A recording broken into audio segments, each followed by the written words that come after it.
जय श्री कृष्णा दोस्तों, क्या आपको पता है कि आपके भाग्य में क्या लिखा है? क्या आपके भाग्य में जो लिखा है वो होगा या नहीं, या जो आपके भाग्य में है वो मिलता है कि नहीं? तो दोस्तों, ये प्रश्न आपके भी मन में जरूर आया होगा और आपको बहुत सोचने पे मजबूर किया होगा। लेकिन दोस्तों, आज की कथावचाक वीडियो में आपको आपके भाग्य में क्या लिखा है उसके बारे में संपूर्ण जानकारी प्राप्त होगी। अगर दोस्तों आप इस कथा को पूरा सुन लेते हैं तो आपको एक ऐसा ज्ञान प्राप्त होगा जो आपको दृढ़ और मजबूत बना देगा। और दोस्तों, इस कथा को जो शुरू से लेकर अंत तक सुनता है उसकी मनोकामना माता लक्ष्मी जरूर पूरा करेंगी। और दोस्तों, वीडियो को लाइक और चैनल को सब्सक्राइब जरूर करें। तो दोस्तों, हम सब अपने भाग्य की लकीरों को लेकर चिंतित रहते हैं। कोई अपनी मेहनत का फल ना मिलने पर निराश होता है, तो कोई अपनी असफलताओं का सारा दोष भाग्य पर डाल देता है। तो मित्रों, आइए एक कथा के माध्यम से इस प्रश्न का उत्तर जानते हैं। तो दोस्तों, एक बार की बात है, समुद्र की गहराइयों में स्थित क्षीर सागर, वहां का दृश्य अत्यंत दिव्य और मनोहर था। क्षीर सागर में लहरों के बीच में शेषनाग की शैया पर भगवान विष्णु सुकून से विराजमान थे। उनका नीलवर्णी शरीर दिव्य आभा बिखेर रहा था, चारों ओर दिव्य प्रकाश था और वातावरण में शांत संगीत की ध्वनि गूंज रही थी। इसी बीच एक पावन पथ से आकाश मार्ग से होते हुए नारद मुनि जी वहां पर पहुंचते हैं। नारद मुनि के मुख पर हल्की चिंता की रेखाएं थी। भगवान विष्णु ने नारद मुनि जी को देखा और मंद मुस्कान के साथ कहा, पधारो नारद मुनि, तुम्हारा स्वागत है। ऐसा प्रतीत होता है तुम्हारे भ्रमण में कोई अनहोनी घटी है। नारद मुनि जी ने शीश झुकाकर भगवान विष्णु को प्रणाम किया और कहा, है प्रभु, मैं अभी अभी पृथ्वी लोक से लौटकर आ रहा हूँ। पृथ्वी का भ्रमण करते हुए मैंने एक अत्यंत विचित्र दृश्य देखा है। प्रभु, वह दृश्य देखकर मेरे मन में एक प्रश्न ने जन्म लिया, तो मैं उसी प्रश्न का उत्तर जानने के लिए आपके पास आया। तब भगवान श्री विष्णु जी कहते हैं, हे नारद मुनि जी, आपके मन में जो भी प्रश्न है वह निसंकोच होकर पूछ सकते हो। मैं तुम्हारे उस प्रश्न का उत्तर देने के लिए तैयार हूँ। तब नारद मुनि जी कहते हैं, हे प्रभु, जब मैं एक गांव के पास जंगल से गुजर रहा था तब मैंने देखा एक मनुष्य रो रहा था और अपने भाग्य को कोस रहा था और बोल रहा था कि मेरी किस्मत ही खराब है, मेरे पास ना धन है ना कुछ है, मैं कुछ करने जाता हूँ तो सब खराब हो जाता है और आई हुई चीज मेरे पास आने पहले चली जाती है। हाय मेरी किस्मत है प्रभु, इस घटना ने मुझे बहुत ही ज्यादा परेशान किया है। तभी मैं इस प्रश्न का उत्तर जानने के लिए आपके पास आया हूँ। भगवान विष्णु कहते हैं, नारद मुनि, आज आपने फिर से मनुष्य जाति के कल्याण के लिए एक महत्वपूर्ण प्रश्न किया है। यह प्रश्न प्रत्येक मनुष्य के लिए लाभदायक है। हे नारद मुनि, इस प्रश्न का उत्तर मैं तुमको एक कथा के माध्यम से बताऊंगा। उस कथा को तुमको शुरू से लेकर अंत तक पूरे ध्यान से सुनना होगा। तब नारद मुनि जी कहते हैं, हे प्रभु, आपके मुख से कथा सुनना कितने सौभाग्य की बात है। प्रभु, मैं आपको विश्वास दिलाता हूँ कि मैं आपकी सुनाई गई कथा को प्रत्येक मनुष्य के बीच में विस्तारित करूंगा। मित्रों, आगे भगवान श्री विष्णु जी नारद मुनि जी से कहते हैं, हे गरुड़ महाराज जी, एक बार की बात है, एक गांव एक बलराम नाम का एक व्यक्ति रहता था जो अपनी कड़ी मेहनत और ईमानदारी के लिए पूरे गांव में जाना जाता था। बलराम के जीवन में मेहनत की कोई कमी नहीं थी, परंतु उसे यह लगता था कि उसका भाग्य कभी उसका साथ नहीं देता। चाहे कितनी भी मेहनत कर ले, उसे सफलता और धन की प्राप्ति कभी नहीं होती थी। बलराम एक गरीब परिवार में हुआ था। उसके माता पिता साधारण किसान थे जो हर रोज खेतों में कड़ी मेहनत करके अपनी आजीविका चलाते थे। बलराम ने अपने बचपन से ही अपने माता पिता को संघर्ष करते देखा था। उनकी माँ अक्सर कहा करती थी, बेटा, मेहनत से कभी घबराना नहीं चाहिए, ईश्वर देख रहा है और सही समय पर वह हमें इसका फल जरूर देंगे। हालांकि बलराम ने यह बात मान ली थी, परंतु जैसे जैसे समय बीतता गया उसके मन में यह सवाल उठने लगा कि अगर मेहनत से सब कुछ मिल जाता है तो फिर उसकी किस्मत इतनी क्यों खराब है। बलराम ने पढ़ाई में भी काफी कोशिश की परंतु कभी अच्छे अंक नहीं ला पाया। उसने खेती में भी अपने पिता की मदद की लेकिन खेतों में हमेशा कोई ना कोई विपत्ति आ जाती, कभी बाढ़ कभी सूखा। यह सब देखकर बलराम का हृदय निराशा से भर जाता। वह सोचता क्यों मेरा भाग्य इतना कठोर है, मैं मेहनत करता हूँ पर फल क्यों नहीं मिलता। बलराम ने कई बार सोचा कि शायद उसके भाग्य में ही दुख लिखा है। उसने गांव के पंडित से भी पूछा कि उसकी कुंडली में कौन सा दोष है, पर पंडित ने कहा बेटा भाग्य की रेखाएं सबके जीवन में हैं परंतु उनसे बचने का एक ही उपाय है, धैर्य और विश्वास। एक दिन बलराम को खबर मिली कि पड़ोस के गांव में एक बड़े व्यापारी की मदद की जरूरत है। बलराम को लगा कि शायद यह मौका उसके जीवन को बदल दे। वह उत्साहित होकर व्यापारी के पास गया और कहा मुझे काम पर रख लीजिए, मैं मेहनती हूँ और अपना काम पूरी ईमानदारी से करूँगा। व्यापारी ने उसे एक छोटे से काम पर रख लिया। गल्ले की देखभाल बलराम ने पूरी निष्ठा से यह काम किया और व्यापारी भी उसकी मेहनत से खुश हुआ। उसने बलराम को और अधिक जिम्मेदारियां देनी शुरू की। धीरे धीरे बलराम की स्थिति बेहतर होने लगी, उसकी कमाई भी बढ़ गई और लोग उसे सफल व्यक्ति के रूप में देखने लगे। बलराम को लगा कि अब उसका भाग्य बदल रहा है,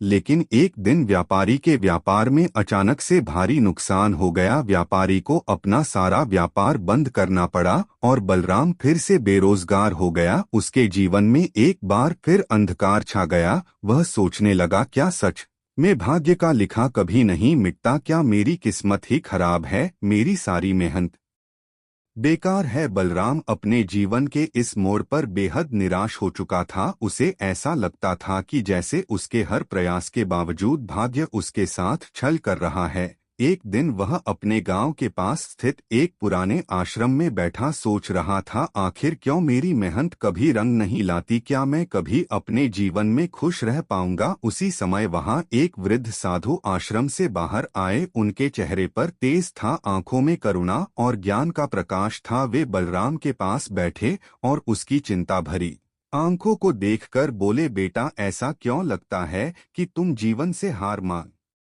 चुके हो। बलराम ने अपनी सारी व्यथा उस वृद्ध साधु को सुनाई, किस तरह उसने बचपन से लेकर अब तक कड़ी मेहनत की परंतु भाग्य ने उसे कभी उसका फल नहीं दिया। वृद्ध साधु ने ध्यान से उसकी बातें सुनी और मुस्कुराते हुए बोले तुम्हें लगता है कि भाग्य तुम्हारे जीवन का निर्णय करता है, परंतु सच यह है कि भाग्य और कर्म एक दूसरे के पूरक हैं। बलराम ने व्याकुल मन से पूछा कैसे महाराज, मैं तो हमेशा मेहनत करता आया हूँ फिर भी मेरे साथ हमेशा विपत्तियां ही आई। वृद्ध साधु ने कहा बेटा कर्म कभी व्यर्थ नहीं जाता परंतु कर्म का फल तुरंत नहीं मिलता, यह समय और परिस्थिति पर निर्भर करता है। कई बार हमें तुरंत फल मिलता है और कई बार हमें प्रतीक्षा करनी पड़ती है, लेकिन एक बात हमेशा याद रखो तुम्हारा कर्म ही तुम्हारा भाग्य लिखते हैं। जो आज तुम्हारे साथ हो रहा है वह तुम्हारे पूर्व जन्मों के कर्मों का फल है और जो तुम आज कर रहे हो वह तुम्हारे भविष्य का भाग्य बनाएगा। तब भगवान विष्णु ने नारद मुनि से कहा। फिर बलराम ने चिंतित होकर पूछा तो क्या मेरा आज का कठिन जीवन पिछले जन्मों के कर्मों का परिणाम है। साधु ने शांत स्वर में कहा हाँ, लेकिन इसका यह अर्थ नहीं कि तुम अपने वर्तमान जीवन में कुछ नहीं कर सकते। तुम्हारे पास आज भी अवसर है। अपने कर्मों के माध्यम से अपने भविष्य को बेहतर बनाने का यह संसार एक चक्र है, कर्म फल और भाग्य का। साधु ने आगे कहा इस संसार में धैर्य और विश्वास सबसे बड़ी पूंजी है। कई बार हमें लगता है कि हमारी मेहनत का कोई परिणाम नहीं मिल रहा, परंतु हमें धैर्य से प्रतीक्षा करनी होती है। सही समय आने पर भाग्य भी तुम्हारे पक्ष में होगा। याद रखो कर्म फल की इच्छा से नहीं बल्कि अपने कर्तव्य की भावना से करना चाहिए। बलराम ने धीरे धीरे साधु की बातों को समझना शुरू किया। उसे यह एहसास हुआ कि केवल मेहनत ही नहीं बल्कि धैर्य और विश्वास भी महत्वपूर्ण है। वृद्ध साधु ने उसे बताया कि अगर वह अपने कर्मों पर ध्यान देगा और धैर्यपूर्वक प्रतीक्षा करेगा तो उसका भाग्य भी बदल सकता है। वृद्ध साधु की बातें सुनकर बलराम के मन में एक नई ऊर्जा का संचार हुआ। उसने निश्चय किया कि अब वह अपनी किस्मत के भरोसे नहीं बल्कि अपनी काबिलियत के भरोसे कार्य करेगा। तब वृद्ध साधु ने जाते समय उसे आशीर्वाद दिया और कहा, याद रखना बेटा, भाग्य का लिखा मिटाया नहीं जा सकता परंतु कर्म के द्वारा उसे बदला जा सकता है। बलराम ने उस दिन से अपने जीवन में सकारात्मक परिवर्तन लाने की ठानी। वह फिर से अपनी पुरानी नौकरी की खोज में नहीं गया बल्कि अपने गांव में एक छोटा सा व्यवसाय शुरू किया। फल और सब्जी बेचने का उसने सोचा कि छोटा काम ही सही पर मेहनत से किया जाए तो एक दिन वह अवश्य फल देगा। धीरे धीरे बलराम का छोटा व्यवसाय चलने लगा।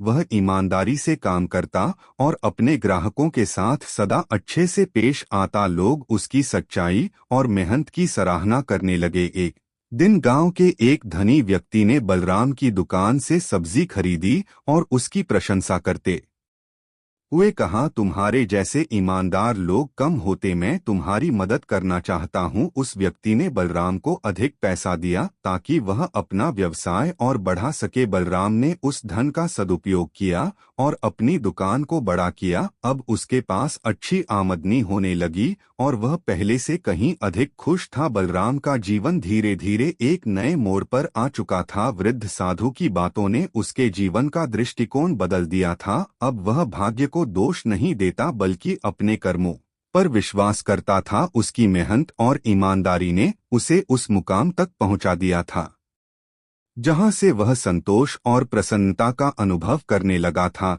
लेकिन अभी उसकी कहानी में एक आखिरी मोड़ बाकी था जो उसे यह सिखाएगा कि जीवन में कुछ भी स्थायी नहीं होता और हर समय कर्म करते रहना आवश्यक है। बलराम का व्यापार अब अच्छी तरह चल रहा था और वह गांव के सबसे सफल व्यक्तियों में गिना जाने लगा था। परंतु जीवन में चुनौतियां कभी खत्म नहीं हो। एक दिन अचानक उसके गांव में भयंकर तूफान आया जिसने पूरे गांव को तहस नहस कर दिया।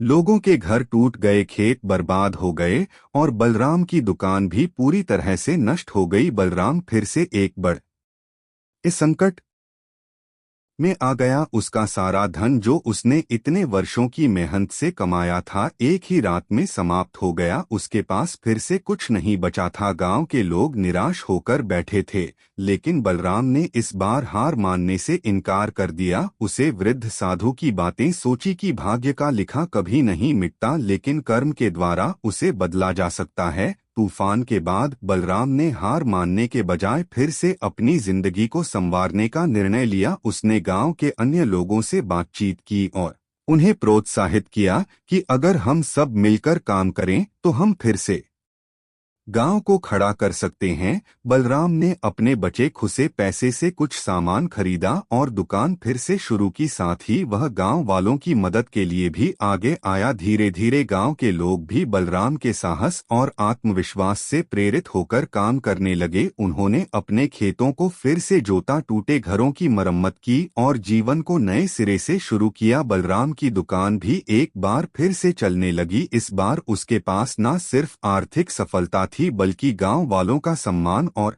विश्वास भी था। कुछ महीने बाद गांव के बाहरी इलाकों में बलराम और गांव वालों को सम्मानित किया। बलराम ने उस सम्मान को पाकर बातों को सच्चाई में बदलते हुए देखा। कर्म का फल हमेशा मिलता है, चाहे कितनी भी बड़ी बाधा क्यों न आ जाए। बलराम अब एक बदले हुए व्यक्ति थे। उसने अपने अनुभवों से यह सीख ली थी कि जीवन में भाग्य का लिखा तो जरूर होता है परंतु उसे बदला जा सकता है। कर्म ही जीवन का असली आधार है। उसने गांव के लोगों को भी यही संदेश दिया कि कभी हार मत मानो क्योंकि जितना बड़ा संघर्ष होगा उतनी ही बड़ी सफलता भी मिलेगी। भाग्य की रेखाएं स्थिर हो सकती हैं परंतु कर्म का बल उन्हें मोड़ सकता है। बलराम की कहानी पूरे गांव के लिए प्रेरणा का स्रोत बन गई थी। एक दिन उसी वृद्ध साधु ने फिर से गांव में प्रवेश किया। बलराम ने उनके चरणों में झुककर धन्यवाद किया और कहा, महाराज, आपकी बातों ने मेरे जीवन को बदल दिया। मैंने अब समझ लिया है कि कर्म ही भाग्य का असली नियंता है। साधु ने मुस्कुराते हुए कहा, बेटा, मैंने सिर्फ तुम्हें दिशा दिखाई थी परंतु तुमने अपने कर्मों से अपने भाग्य को बदलने का साहस किया। यही सच्ची जीत है।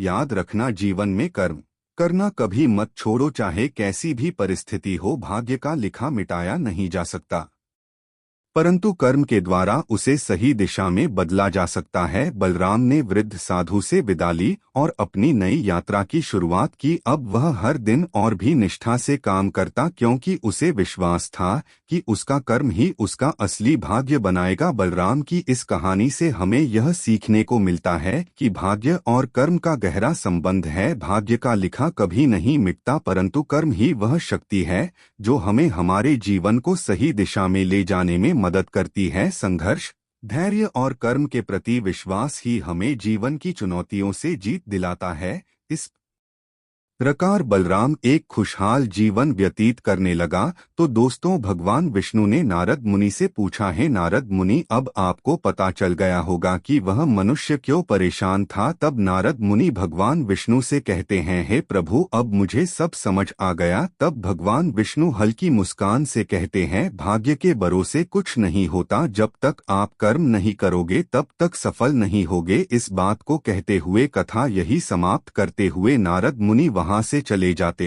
हैं। तो मित्रों, ये कथा आपको कैसी लगी? अच्छी लगे तो लाइक जरूर करें और कमेंट में जय माता लक्ष्मी जरूर लिखें और चैनल को सब्सक्राइब जरूर करें। तो दोस्तों, मिलते हैं किसी अन्य कथा के साथ, तब तक के लिए धन्यवाद।